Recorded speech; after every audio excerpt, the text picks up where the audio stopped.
오늘 예배되고 준비된 하나님의 말씀은 아마 여러분들 수없이 들어오셨던 말씀일 것입니다.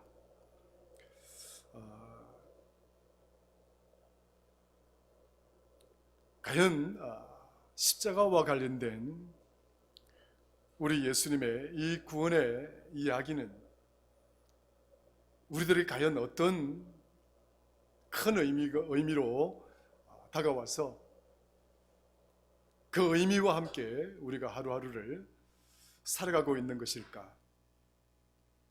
가끔씩 저 자신을 향해서 그런 질문을 할 때가 참 많이 있습니다. 새벽마다 나와서 엎드리고 또 십자가에 불을 켜고 그럴 때마다 과연 저 앞에 있는 저 십자가는 매 순간순간마다 그리고 그 일상에서 만나게 되는 저 십자가는 나에게 과연 어떤 의미인가? 늘 바라보는 그 식상한 그런 어떤 상징적인 또 아니면 어떤 그런 구조물인가?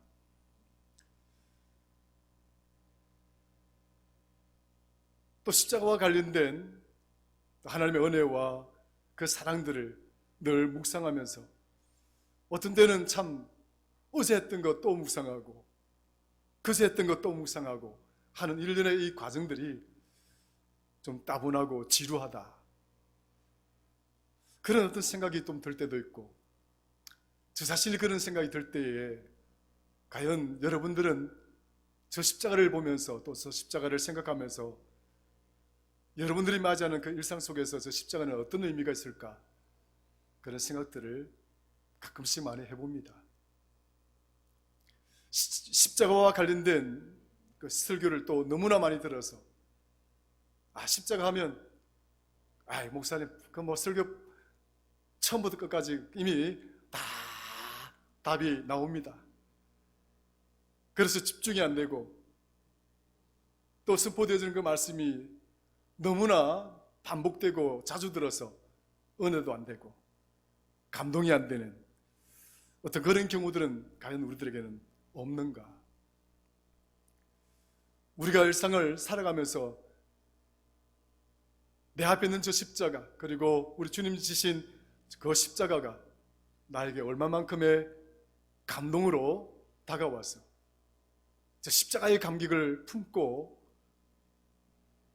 그 십자가를 통해서 누리게 되는 삶의 큰 기쁨을 그렇게 얼마만큼 서로 살아오고 또 살아가고 있는 것인가 하는 질문들을 우리 자신들에게 한번 가져보게 될 때 다시 한번 오늘 본문 말씀을 통해서 이 십자가에 관련된 설교가 또 이 십자가를 통해서 주시는 하나님의 이 은혜가 여러분들에게 진부하거나 지루하거나 식상하거나 따분하거나 그런 것이 아니라 정말 십자가가 갖는 그 십자가 속에 담겨진 우리를 향한 하나님의 그 사랑의 스토리가 정말 저와 여러분 안에서 큰 감동이 되고 큰 기쁨이 될 수 있기를 주의 이름으로 축원합니다.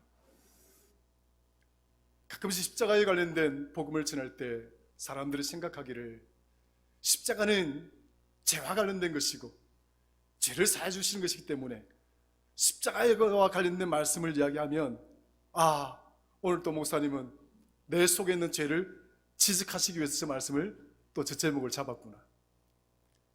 또 십자가만 생각하면 우리 안에 있는 죄가들이 막 이렇게 마치 불쏘시개로 막 이렇게 숯들을 막 이렇게 헤집듯이 우리 자신들의 죄가들을 휘젓는 그런 어떤 도구가 될까? 저는 가끔씩 걱정되고 염려가 될 때가 많이 있습니다. 십자가는 고통스럽게 우리 자신들의 폐부를 찌르면서 우리의 죄가를 마치 그 아궁이에 쌓여져 있는 숯불처럼 헤집듯 이렇게 부싯갱이로 막 휘젓듯이 그런 의미의 또 그런 어떤 도구로 우리가 받아들여야 될 십자가가 아니다 하는 사실입니다. 우리를 고통 속에 찌르는 화살도 아니고 우리 심장을 도려내는 그런 날카로운 칼날도 아니라 십자가 앞에서 끊임없이 우리가 그런 것을 반복적으로 느끼게 되고 짓눌림을 당한다고 한다면 우리는 여전히 율법주의로부터 자유롭지가 못하다, 이렇게 말씀을 드릴 수가 있습니다. 복음이 왜 복음이고 율법이 왜 율법인가? 율법은 마치 죄의 거울과 같아서 그 율법 앞에 서게 되면 그 율법을 통해서 우리 안에 숨겨진 온갖 잡다한 죄들을 마치 부싯갱이로 그 아궁이를 휘저 놓듯이 죄를 덜추어내고 그 죄가에 짓눌리게 만들고, 그래서 우울하게 만들고 고통스럽게 만드는, 그래서 율법은 끊임없이 우리의 죄를 지적하는, 종죄하는 그런 거울과도 같은 것인 반면에 십자가는 우리의 죄를 끄집어내어서 우리를 고통스럽게 만들고 우리 폐부를 찌르고 우리 심장을 날카로운 칼로 도려내는 그런 아픔을 주는 그런 것이 아니라 우리의 모든 죄들을, 우리의 모든 허물들을, 우리의 죄가들을 마치 아침 이슬처럼 우리에게 흘러내리게 하셔서 우리 죄를 깨끗하게 씻겨주고 새벽에 맞는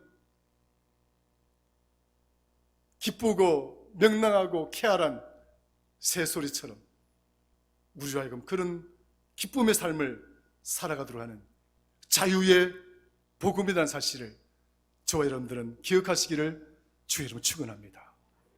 그래서 십자가는 우리에게 고통만 주는 것이 아니라 오히려 그 고통을 듣고 일어서게 만들고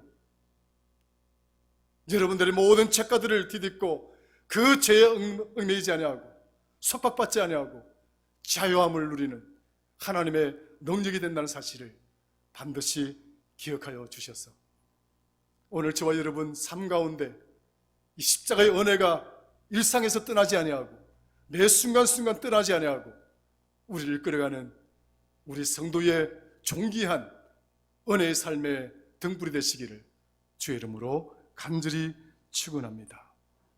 이런 의미와 이런 관점에서 십자가는 도대체 우리에게 어떤 구체적인 의미가 있는지, 그런 의미들을 한 3가지 정도로 살펴보고 우리가 그 은혜를 나누고자 합니다.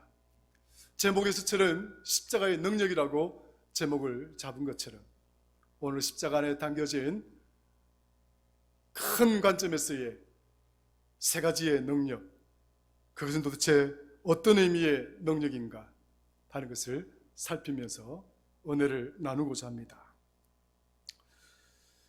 십자가는 사실 유대의 형틀이 아닙니다.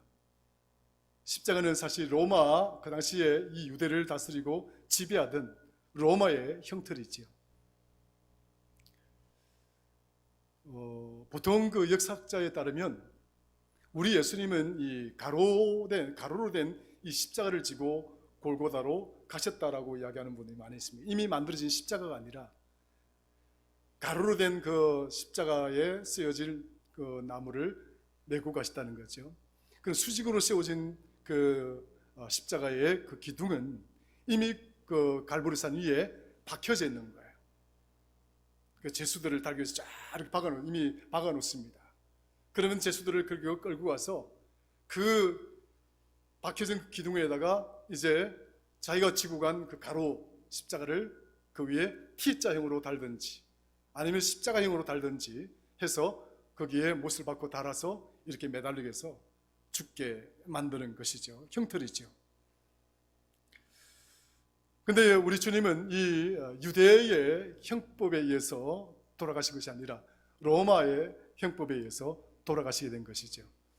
그러나 사실 유대를 로마법에 의해서 다스리고 통제를 했던 빌라도는 우리 예수님을 살려주려고 했습니다.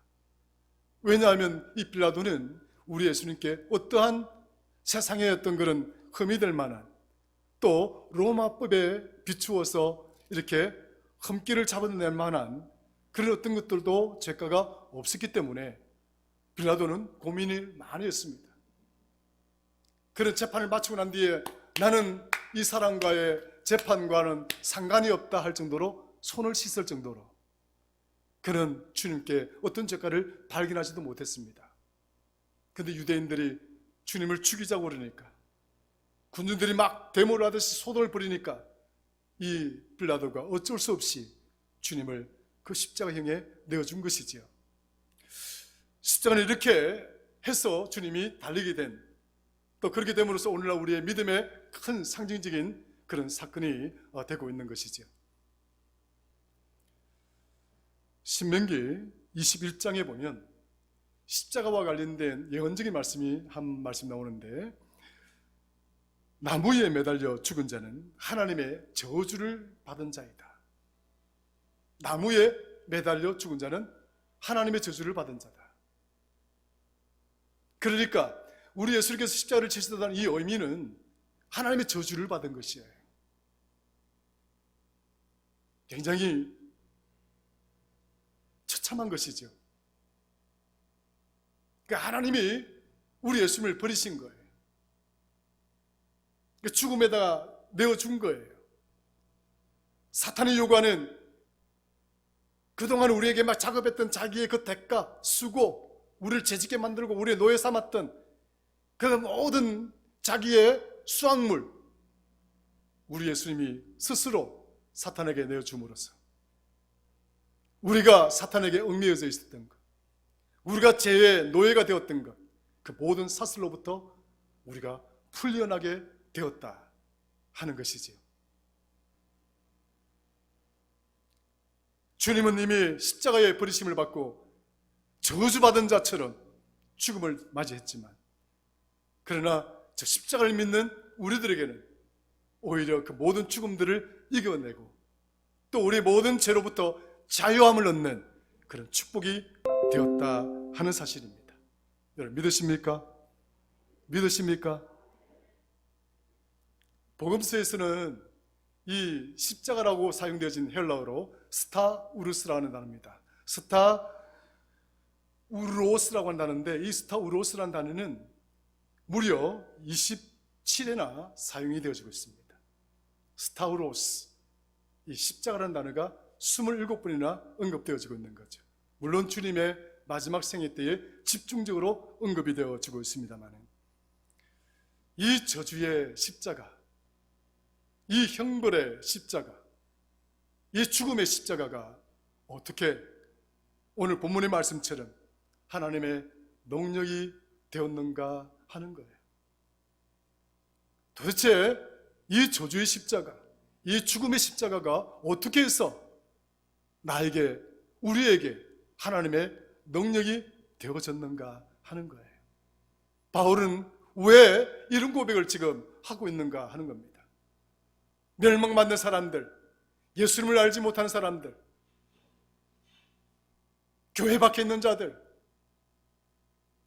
그 모든 사람들은 이 십자가를 저주의 저주라고 이야기하고 있고, 미련하다고 이야기하고 있고, 멸망받는 자들, 어리석은 것이다라고 이야기를 하는 것인데, 왜 예수 그리스도를 믿는 자들은 이 십자가를 오히려 어리석다고 이야기하지 않고,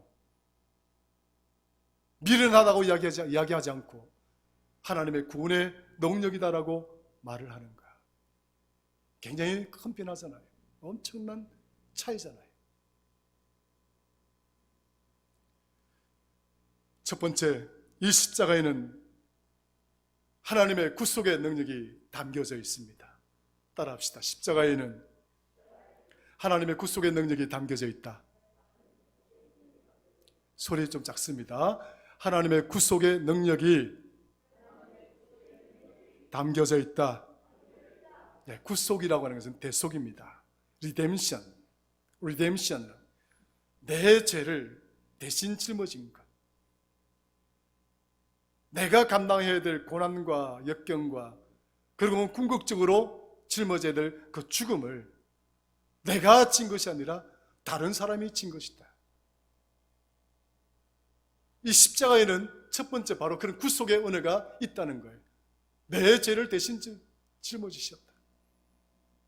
내가 죽어야 될 상황이고, 내가 죽어야 됨에도 불구하고 십자가는 내 대신 다른 분이 죽었다라는 것을 보여주는 거예요.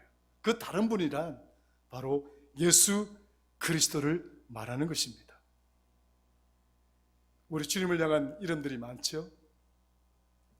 선한 목자라고 부르는 이름도 있고, 우리 주님을 포도나무라고 부르는 이름도 있고, 만왕의 왕이라 부르기도 하고, 신랑이라 부르기도 하고, 친구라고 하기도 하고, 왕이라고 부르기도 하고, 하여튼 다양한 이름이 있습니다만은 우리 예수님의 그 이름 중에는 램 오브 갓, 하나님의 어린 양이라고 하는 이름이 있습니다. 하나님의 어린 양. 요한복음 1장 29절에 보면 세례 요한이 광야에서 세례를 베푸고 있을 때에 주님이 나타나십니다. 드디어 주님이 공생애를 시작할 때를 맞습니다. 그 앞에 오시는 우리 주님을 향하여 세례 요한은 말하기를 세상 죄를 지고 가는 하나님의 어린 양이다. 램 오브 갓, 하나님의 어린 양. 여러분 아마 책을 좀 많이 읽으시면 야누스데이라고 하는 단어가 있습니다. 아누스데이라고 하는 앙누스데이라고 이야기하기도 하고 아누스데이라고 이야기하기도 하는데, 이 아누스데이 혹은 앙누스데이라고 하는 이것은 라틴어 발음들이에요. 램 오브 갓이 하나님의 어린 양이라는 뜻이에요. 이 하나님의 어린 양이라는 이 단어가 요한 계시록을 쓴 사도 요한은 이 하나님의 어린 양에 대한 우리 주님의 이름을 29회나 사용합니다. 그만큼 하나님의 어린 양이라고 하는 이 단어, 이 이름에 담겨진 의미가 굉장히 크다는 것이죠. 왜 세례 요한은 주님을 향하여 세상 죄를 지고 가는 하나님의 어린 양을 보라고 이야기를 했는가 하는 거죠. 주님이 세례 요한에게 나타났을 때 그때는 유월절을 며칠 앞둔 날이었습니다. 구약의 유월절이 어떤 의미인지 아세요? 이스라엘 백성들이 마지막 모세의 10번째 그 재앙에서 구원을 받은 건 아니겠습니까? 문설주에다가 무슨 피를 발랐어요? 문설주에다가 무슨 피를 발랐습니까? 좀 크게 좀 해보세요. 여러분들 알고 있는 건 제가 다 알아요. 여러분 교만하다고 생각지 않으니까 크게 좀 말해보세요. 문설주에 뭘 발랐어요? 양의 피죠? 양의 피를, 어린 양의 피를 발랐어요. 그래서 우리는 이 양을 sheep이라고 하는 것은 이 다 큰 양을 갖다가 sheep이라고 얘기하는 거예요. 근데 왜 램 오브 갓인가? 어린 양이기 때문에 그런 거예요. 램 오브 갓, 아주 어린 양, 1년 미만에 그 피를 탁 잡아서 이렇게 피를 바른 거예요. 이게 무슨 의미가 있느냐? 패스 오버이지요. 패스 오버. 지나갔는데 어떻게 지나갔다고요? 위로 지나갔다. 위로 지나갔다. 저주가 이스라엘 백성들에게 동일하게 내릴 수 있는 그 모든 저주가, 그 죽음의 그림자가, 그 죽음의 저주가 애굽 사람들에게만 내리고 어디로 넘어갔다고요? 이스라엘 백성들은 어떻다고요? 모든 집들은 넘어가 버린 거예요. 이게 패스오버, 이게 유월절을 의미하는 것이거든요. 결국 그 유월절이 갖고 있는 가장 기본적이고 상징적인 의미가 뭐냐? 그건 구원이라는 거예요. 죄에서 우리를 구원하신 하나님, 죄 때문에 죽을 수밖에 없던 우리 인간들을 이 죄로부터, 이 죽음으로부터 건져 올린 사건, 그것이 유월절이 갖는 그 의미라고 한다면, 그 유월절의 실체가 된 사건이 뭐냐면 바로 예수 그리스도의 십자가 사건이었다는 거예요. 십자가에 의해서 주님이 죽으셨다는 이 의미는 마치 이스라엘 백성들이 문설주에다가 어린 양의 피를 바른 것처럼 예수 그리스도가 십자가 위에서 온몸에 피를 흘리고 돌아가신 사건, 그와 관련해서 세례 요한은 유월절을 며칠이나 앞두고 있는 주님을 만났을 때 그 주님을 향하여 세상 죄를 지고 가는 하나님의 어린 양을 보라고 이야기를 하고 있는 거예요. 성도 여러분, 이미 성경 우리에게 예언하고 있습니다.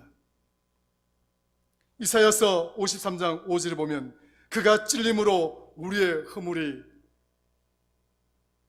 나음을 입었고 그가 상함으로 우리의 죄악이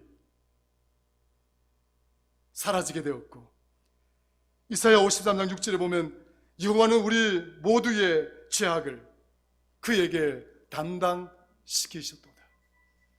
우리 주님은 그가 찔리고 그가 창에 상하고 그가 버림을 받음으로써 우리의 모든 허물을 사하시고 우리의 모든 죄악들을 떨치워 주시고 그 모든 죄로부터 성경 예수 그리스도의 이 십자가 사건을 통해서 구원하셨다라고 예언하셨습니다. 세례요한은 그것을 알고 있었고 바로 눈앞에 있는 예수 그리스도가 이름 그대로 우리를 죄에서 구원하실 그리스도라는 사실을 알았던 거예요. 주님은 세상 죄를 지고 가는 하나님의 어린 양이었다. 십자가를 바라볼 때 우리가 생각해야 될 그 첫 번째는 뭐냐면 저 십자가를 통해서 우리가 모든 죄로부터 궁극적으로 그 죽음으로부터 우리가 구원받은 백성이 되었다라는 하는 사실을, 그 확신을, 그 은혜를 갖게 되는 거예요. 이것이 능력입니다.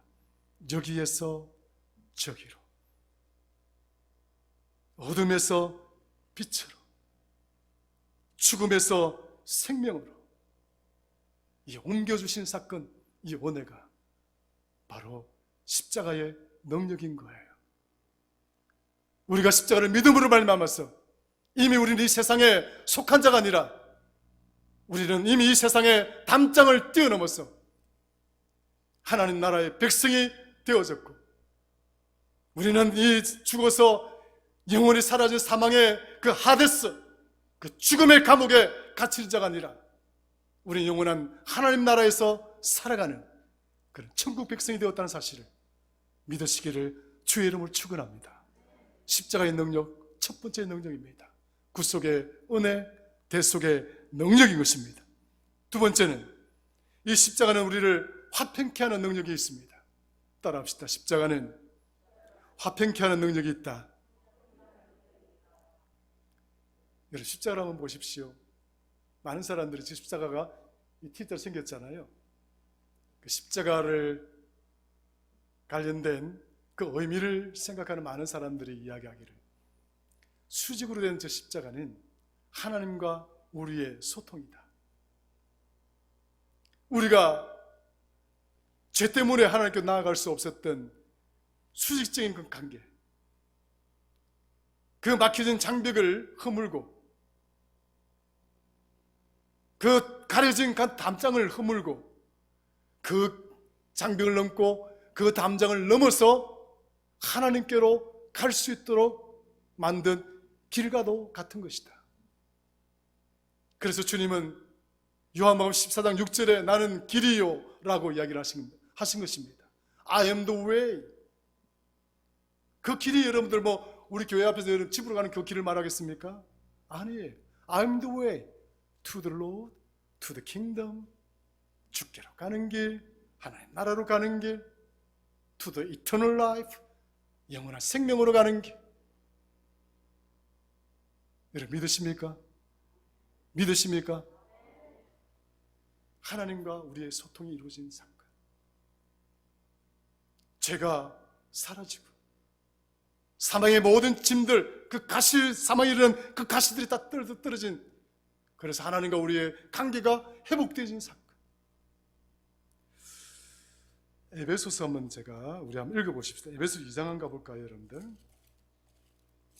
한번 읽어보겠습니다. 아주 중요한 말씀이 들어있어요. 에베소서 2장 11절에서 18절까지 11절에서 18절까지 쭉 그냥 빠르게 읽겠습니다. 시작. 그러므로 생각하라. 너희는 그때 육체로는 이방인이요 손으로 육체에 행한 할례를 받은 무리라. 칭하는 자들로부터 할례를 받지 않은 무리라. 칭함을 받는 자들이라. 그때 너희는 그리스도 밖에 있었고 이스라엘 나라 밖의 사람이라. 약속의 언약들에 대하여는 외인이요 세상에서 소망이 없고 하나님도 없는 자이더니 이제는 전에 멀리 있던 너희가 그리스도 예수 안에서 그리스도의 피로 가까워졌느니라. 그는 우리의 화평이신지라. 둘로 하나를 만드사 원수된 것 곧 중간에 막힌 담을 자기 육체로 허시고 법조문으로 된 계명의 율법을 폐하셨으니 이는 이 둘로 자기 안에서 한 새 사람을 지어 화평하게 하시고 또 십자가로 이 둘을 한 몸으로 하나님과 화목하게 하려 하심이라.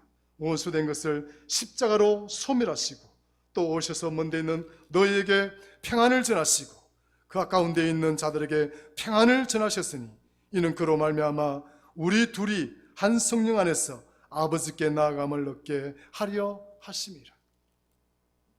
담장을 허시고 하나님과 화평하게 하시고 하나님과 평안하게 하시고 십자가는 화평케 하는 능력이 있는 것입니다. 여러분 속에 아직 미워하는 자 있습니까? 여러분 마음속에 아직 멀게 정오스러운 자가 있습니까? 저 사람의 이름만 들으면 기분이 나쁘고 저 사람 얼굴만 생각하면 그런 사람이 있습니까? 십자가를 바라보면서 그보다 더 지독한 여러분이 품고 있는 그 정오와 미움과 그 어떤 것과도 감히 비교할 수도 없는 그런 멸시와 조롱과 저주와 그런 것들을 온통 홀몸으로 짊어지고 우리 주님은 십자가를 지신 것입니다. 왜요? 하나님과 우리를 화평케 하기 위해서. 그뿐이 아닙니다. 십자가가 이렇게 수평으로 되어져 있는 이 의미는 여러분 곁에 있는 사람들과의 화평을 의미하는 것이다. 단절되어져 있는 그 미움이란 장벽, 정오라고 하는 그 정오심의 장벽, 질투와 시기심의 그 장벽들, 그것들이 허물어질 때야 내 옆에 있는 사람의 손을 우리가 잡을 수 있는 것처럼 십자가를 통해서만이 그 힘을 얻을 수가 있고 십자가를 통해서만이 우리는 그 능력을 회복할 수가 있는 것입니다. 미움이 가득하거든, 여러분의 시기심과 질투심이 가득하거든, 그런 정오심이 가득하거든, 우리 앞에 있는 저 십자가를 통하여 그 모든 것들을 치유받을 수 있는 지혜로운 성도 되기를 주의 이름으로 축원합니다. 시편 51편에 주는 제사를 즐겨 아니하시나니 그렇지 않으면 내가 드렸을 것이라. 주는 번제를 기뻐하지 아니하시나이다. 하나님이 구하시는 제사는 상한 심령이라. 하나님이여 상하고 통회하는 마음을 주께서 멸시하지 아니하리이다. 통회하는 마음, 자복하는 마음, 그 마음을 통해서 하나님과 화목하시고 여러분들 주변 있는 사람들과 화평하시고 그 능력의 삶이 저와 여러분 우리 교회 가운데 충만하기를 주의 이름으로 간절히 축원합니다. 마지막으로 이 십자가에는 사랑의 능력이 담겨져 있습니다. 사랑의 능력. 이미 주님은 이 사랑이 십자가가 담고 있는 사랑의 능력과 관련하여 요한복음 11장에서 이런 말씀을 하셨습니다. 아니, 요한복음 15장에서 이런 말씀을 하셨습니다. 사람이 친구를 위하여 자기 목숨을 버리면 이보다 더 큰 사랑이 없다. 사람이 친구를 위하여 자기 목숨을 버리면 이보다 더 큰 사랑이 없다. 그러시면서 주님께서는 요한복음 15장 15절에 이제부터는 너희를 종이라 하지 아니하리니 종은 주인이 하는 것을 알지 못함이라. 나는 너희를 친구라 할 것이라. 나는 너희를 친구라 할 것이다. 나는 너희를 향하여 너희를 위하여 목숨을 버리는 친구가 될 것이라. 그 의미가 되는 거예요.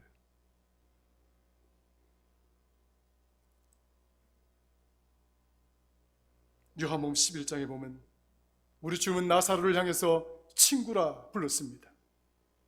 내 친구 나사로가 잠들었도다. 친구라서 친구입니까? 우리가 쉽게 생각하는 그런 친구입니까? 아니에요. 내가 목숨을 던져서라도 사랑할 수 있는 친구. 바로 그 친구가 지금 잠이 들었다.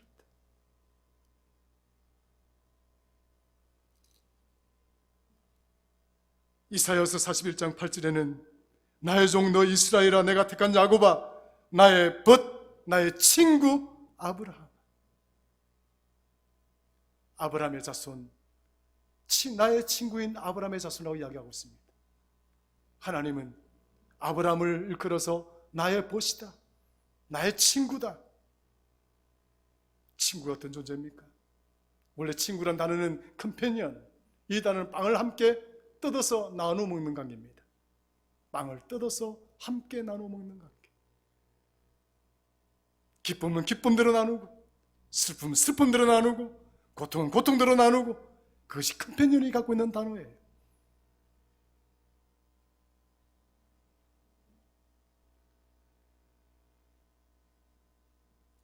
십자가는 바로 친구를 위하여 목숨을 버리는 사랑이 담겨져 있는 하나님의 은혜의 사건입니다. 친구인 나를 위하여 목숨을 버린 사건, 바로 그것이 십자가의 사건입니다. 뿐만 아니라 이 십자가의 사건은 마치 부모가 자식을 위해서 자기 심장을 내어준 것과도 같은 그런 사랑입니다. 로마서 8장 15절 17절에 이제는 너희가 아바 아버지라 부르게 하시고 하나님의 상속자가 되게 하셨다. 이제 너희가 저 십자가를 믿음으로, 예수 그리스도를 믿는 믿음으로 말미암아 더 이상 죄인이 아니고, 더 이상 이방인이 아니고, 더 이상 외인이 아니라 너희는 나의 아들, 아바 아버지라 부르는 나의 자녀라. 너희는 나의 상속자라. 하나님의 자녀이자 하나님의 상속자인 것입니다. 프랑스의 19세기 시인 알프레드 미쉐라는 시인이 있습니다. 알프레드 미쉐라는 그 시인이 쓴 오래 밤이라는 시가 있습니다. 거기에 펠리칸의 이야기가 나옵니다. 가물었습니다. 먹이 구하기가 힘듭니다. 바닷가에는 온통 오염이 되어서 잡을 먹을 거 새끼들이 없습니다. 먹잇감이 없습니다. 어미는 이 새끼를 두고 멀리 먹잇감을 구해서 오래오래 먹이 여행을 합니다. 그런데 아무런 먹이를 구하지 못하고 어미 펠리칸은 새끼에게로 돌아옵니다. 돌아온 펠리칸 어미는 이 새끼들을 아기를 품으면서, 펠리칸이 어떻게 먹이를 먹는 줄 아세요? 어미의 입 안에다가 부리를 깊숙이 집어넣어서 이 부리에 담겨져 있는 특종의 뭔가 목에 보면 모이 주머니가 있거든요. 거기서 모이를 끄집어내 먹는 거예요. 새끼들의 어머니 목에다가 아무 집어넣어도 먹이가 없는 거예요. 미세는 그 장면을, 그 새끼들이 어미의 심장을 파먹는 모습으로, 그리고 그 새끼들이 어미의 내장을 파먹는 모습으로, 그러면서 어미는 죽어가는 모습을 그려주고 있는 거예요. 자식은 두 개의 심장을 가지고 산다는 말이 있습니다. 하나는 자기 심장이고 또 하나는 부모의 심장인 거예요. 부모는 자식을 위해서 심장을 내어줄 수 있는 사람입니다. 자식은 부모를 위해서 심장을 내어줄 수가 없지만 부모는 자식을 위해서 심장을 내어주는 겁니다. 그래서 자식은 두 개의 심장을 가지고 산다는 거예요. 자기 힘으로 사는 것처럼 보이고 자기 능력으로 사는 것처럼 보이고 그렇게 사는 것처럼 보이는지 모르겠지만 따지고 보면 그 부모의 그 심장을 바치는 그 절절한 헌신과 사랑이 없었다면 저와 여러분은 여기에 없는 것입니다. 하나님은 그러한 사랑으로 자기 아들을, 자기의 심장을 우리에게 내어 던져서 우리를 이렇게 사랑하신 사건, 바로 그것이 십자가입니다.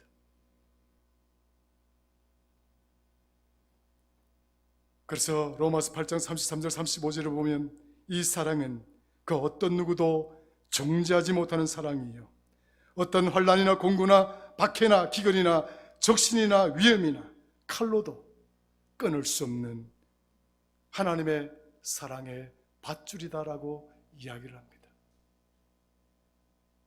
성도 여러분, 사순절 기간 동안 이 십자가의 능력을 붙들고 살아가는 저와 여러분들 되기를 주의 이름으로 축원합니다. 대속의 능력, 화평케 하는 능력, 이 사랑의 능력이 오늘 저와 여러분, 우리 교회, 우리 삶 가운데 충만하기를 주의 이름으로 간절히 축원합니다.